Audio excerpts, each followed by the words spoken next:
Watson, he shouted, did you see it? I saw nothing. When Holmes struck the match, I heard a whistle, but I could not see what he was hitting. I could, however, see that his face was deadly pale and filled with horror and loathing. He looked up at the ventilator. All at once, there broke from the silence of night the most horrible cry to which I have ever listened. It swelled up louder and louder, a hoarse yell of pain and feel and anger all mingled in one dreadful shriek. What is it? Okay, I you may gasped. stop here. You may stop here. So let us understand this much. Okay, mute yourself, Bhumanyu. So now, when as you know that these two people are where they are in Julia's room, okay, and they were there to investigate the sound which was disturbing Miss Helen Stoner. So when they were there, Holmes could hear a hissing sound. In the previous paragraph, we read that. So after that, he shouted and then he quickly struck the match also and started hitting at that thing, whatever he saw. He could not recognize it. Okay, he could not discover what was it, but as soon as he felt something is there, so he started hitting at it vigorously. And then he shouted quickly at what he shouted and asked Watson whether he could see, whether he saw that thing. So Watson is telling us that he saw nothing, he could see nothing. But when Holmes struck the match, when he lit the match, then he heard a whistle sound. Okay, who is I over here? Dr. Watson, as I have already told you, that he is the narrator of the story. So he heard a whistle sound, right? But then he could not see what Watson was hitting at, right? Because there was a darkness, complete darkness in the room, and just a small little light of the matchstick. Okay, but then what he could see is that Holmes' face was deadly pale. So when somebody is afraid of something or sees a dreadful sight, what happens?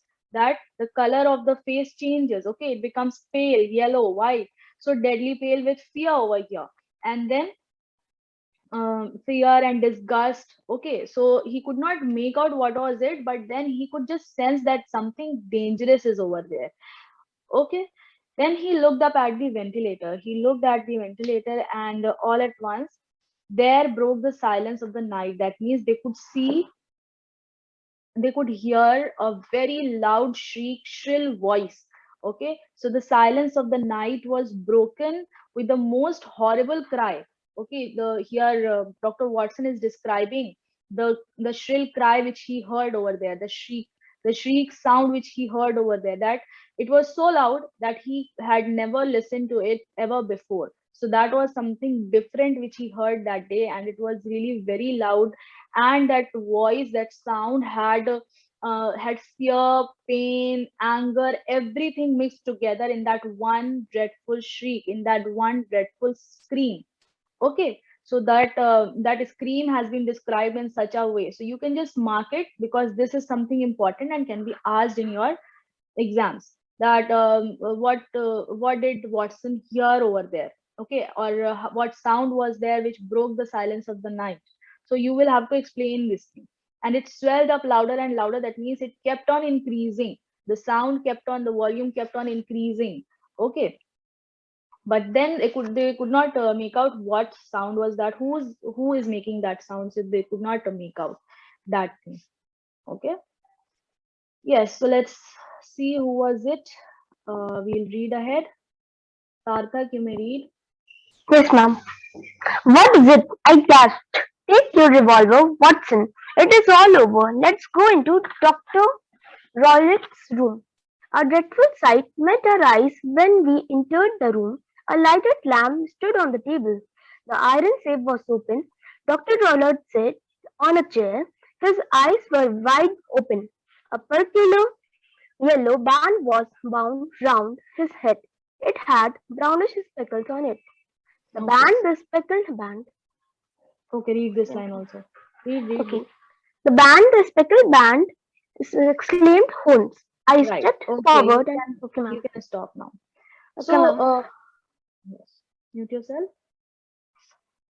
So now, this Watson said, "What is it?" Okay, I gasped. Gasp means to take to take when you fall short of breath because of surprise or pain, right? Shock. So that is the time when you start taking short breath, right? So he was saying, he asked what is it. Then Holmes instructed Watson that he should take his revolver and enter Dr. Roylott's room. Now, what do they see in Dr. Roylott's room? This is also important. When they entered Dr. Roylott's room, they met a dreadful sight, a very terrible, frightful sight.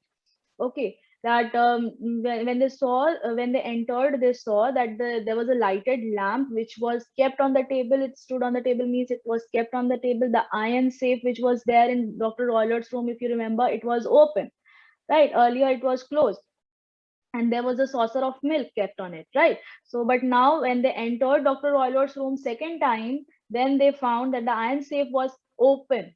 All right. And Dr. Roylott, what was he doing? He was sitting on a chair and his eyes were wide open. So he was sitting in the chair with his eyes open wide. And then next thing they observed was peculiar means a strange yellow band was wrapped around his head. It was wound means wrapped around his head, and it had brownish speckles on it. So there were small spots of brown color on it.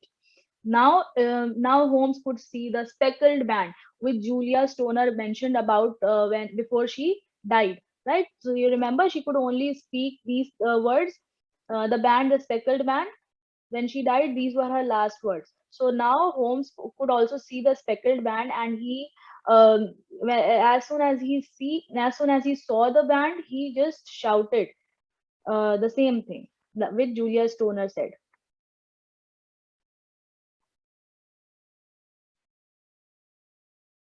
Who will read now? Yes, Angel, you may read. I stepped forward and saw the band move. A flat diamond-shaped head rose slowly. It was a snake. "It is the swamp adder," said Holmes. "The deadliest snake in India." Angel, come within the frame. You are out of the frame. Your face is not Dr. there on the screen. Yes. Yes. Dr. Roylott is dead. He must have died instantly. We must kill it and then inform the police. Holmes struck the snake with the stick. He broke its back, tossed it into the safe, and closed it. We took Miss Stoner to her aunt's house. On our way back home, Holmes told me the little I did not know of the case. Okay, you may stop here.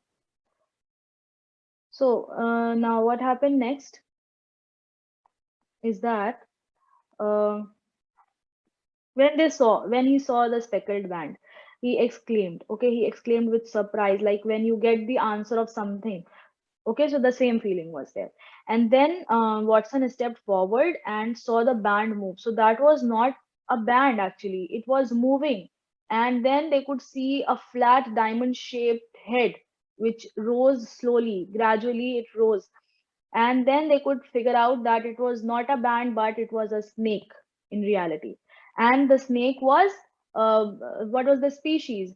Swamp adder. And this swamp adder was, Holmes told Watson that it was the deadliest snake which was found in India. So this is the deadliest snake found in India which Dr. Roylott had. Okay, so if you remember, Miss Helen Stoner told Holmes and Watson that there was a friend of her stepfather who used to send these wild animals, right, to him, like cheetah and baboon. So that friend must have also sent this snake. Okay, so Dr. Roylott, and then when they saw Dr. Roylott, they found that he was dead. He was no more, and then they figured out, they analyzed that he must have died instantly. Then Holmes suggests that they should kill the snake and then inform the police. So now the puzzle was getting solved and the picture was getting clearer that what all has must have happened.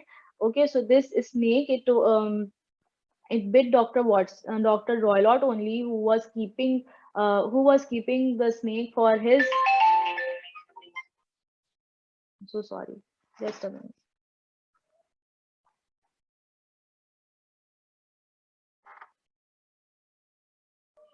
So the snake which Dr. Roylott kept with him, right, all through these days, it ultimately bit him only. Dr. Roylott died because of the bite of that snake, the deadliest snake, swamp adder, which was found in India.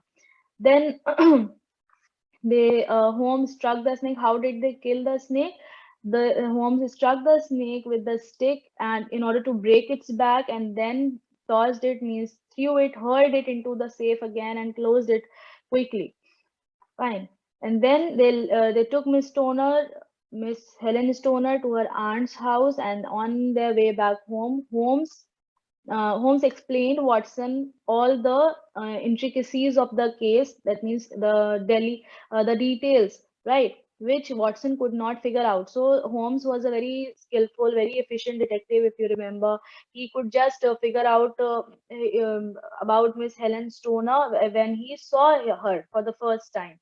Okay, he could figure out how did she come to Mr. Holmes' house, Sherlock Holmes' house, right? By a train, and then she must have passed through the mud path, because he could see the spots, the fresh mud spots on her dress. So all these things I made you underline, which will give you an idea how efficient this detective was. So again, Holmes could see the details which Watson could not, right? So he explained it out to Watson on their way back to home. So let's find out what did he explain to Dr. Watson.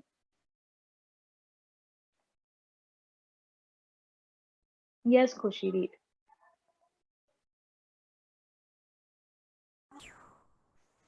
Yes, ma'am. The word band misled me at first, but when I saw the ventilator and the fixed bed, I realized that something passed through the hole and came to the bed. The side of the safe, the saucer of milk, and the loop of whipcord were enough to finally dispel any doubts, which may have remained, and I thought at once of a snake. The metallic clang heard by Miss Stoner was obviously caused by her stepfather hastily closing the door of his safe upon its terrible occupant. He whistled when he wanted to call the snake out. He had trained it by offering it milk. He sent it through the ventilator, knowing it would climb down the whipcord and land on the bed. He knew that while it was possible that the girl might escape every night for a week, one day it would bite her. As a swamp adder is found mostly in India, therefore its poison would be unknown to a British coroner and undetectable by his methods. Hence, Dr. Roylott also knew no one will ever find out. However, when the snake came down towards the bed, I heard it hiss and I attacked it at once. When it was hurt, it went back through the ventilator and attacked the first person it saw. That person happened to be Mr. Grimsby Roylott. This then was the case of the speckled bun. Okay. Yes, yes, sir. So now Holmes goes on to explain the details of the case to Dr. Watson. He starts explaining, and he says that when he heard the word band for the first time, so he was misled. Okay. So he went on some other track. He could not figure out that what actually this band is. Okay. He did not know, he did not understand that this band could be a snake. But then when he went on to inspect or to examine their house, Miss Helen Stoner's house, and then when he saw the ventilator and a fixed bed, right, he realized he could make out that something is there which was made to pass through the hole and then which was allowed to go to the bed, so that the scene was in such a manner, okay, that he could understand that yes, something was made to crawl through the hole and then go to the bed.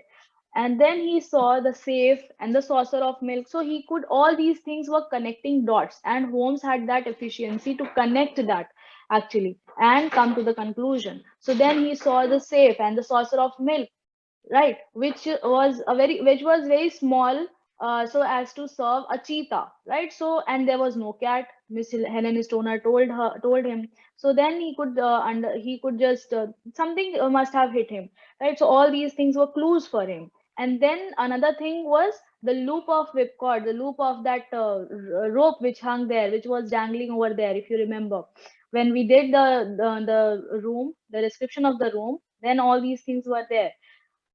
So these all were the things which were sufficient, okay, sufficient enough to dismiss any doubts which he had. So to overcome all the doubts which he had, right? And then after looking at all these things, he could sense that yes, if this band is nothing but a snake, right? So this was his conclusion. So he arrived to this conclusion that yes, there is a snake over here which is being used by Dr. Roylott to kill these ladies.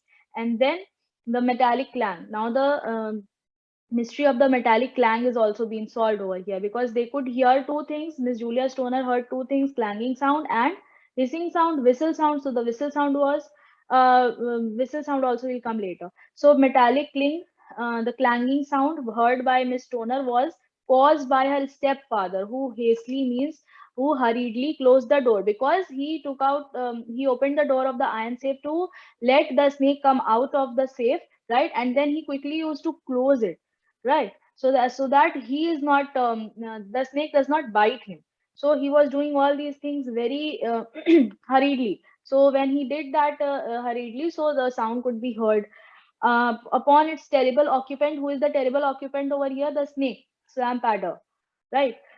He whistled when he wanted. So the whistle sound has also been, the mystery of whistle sound is also being cleared over here, is being solved over here actually. So the whistle sound was made by Dr. Grimsby Roylott only in order to call the snake out. So so he had trained actually. He had trained the snake to come out of the safe when he would whistle and offer milk to it. So when the snake could hear the whistle sound and could see the milk kept there in the saucer, so it would come out, right? So these were the sounds which were heard by Julia Stoner at first, and Helen Stoner later. So this is how he solved the mystery of the sound also, because he told Helen Stoner that he would be he would be investigating the disturbing sound which they had been hearing of late. Then again, what did he observe? That Dr. Roylott, what did he use to send that snake through the ventilator? And that bed was fixed over there near the ventilator, right? Because if the snake would go down, so it would land where? It would land on the bed only. And on the bed, who used to lie? Julia Stoner, and later on Helen Stoner, because she was made to move to Julia's room, and Julia's room was made you can say the arrangement was made in such a manner that she could not move the bed from from there where the ventilator was, and then the rope was also there. So all these things were arranged in such a manner so as to make the snake land on the bed only and not anywhere else, right? So he knew that he used to do this every night, okay, when Julia Stoner was there in her room, and after that he started to do the same thing with Helen Stoner. And we know why he was doing this, because he after if you remember the will of Mrs. Stoner, she said she had left a considerable amount after her behind her, but he was just the custodian. He did not have the authority on the money, because he was to give some amount of money annually to the girls after their marriage. So so if he would be doing that after their marriage, then he would be left with almost nothing, right? So, and he did not want that. He wanted all the money to be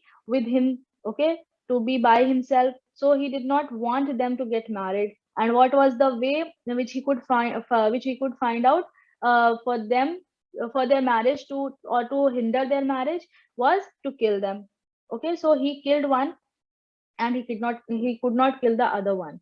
Rather, he got killed eventually himself. So then another mystery, swamp adder from India. Why? Because he was so clever. He was so you can say witty. Because if you remember that line used by Sherlock Holmes, he said that when an intelligent person becomes criminal minded, it is even more dangerous, because that person uses such technique and methods okay, employs such techniques and methods which are undetectable, which could be undiscovered, and which could be really very tough to solve the mystery. Okay, so he used swamp adder, which was found in India. Why? Because its poison would be unknown to the British coroner. Okay, whoever would be investigating, because see, if somebody dies of a strange reason, so that person, that case is being investigated, right? So he was sure, he knew this, that when Julius Stoner would die, so investigation would go on, right? And when a British coroner would investigate this matter, then he would not be able to find the reason. Why? Because the poison would be unknown to him, because that poison was from India. Okay, so that was the reason for him to use this snake. He did not use any other snake. Why did he use a snake from India, deadliest snake from India? So this would be the reason. So as so that the poison goes undetectable, that means untraceable, nobody could find out, right, what that poison was, or nobody could find out the reason of her death. Okay, then when the now how Dr. Roylott died. So he says that when the snake came down towards the bed, he could hear the hissing sound, and there was this thing in his mind, in Holmes' mind, that there is a snake.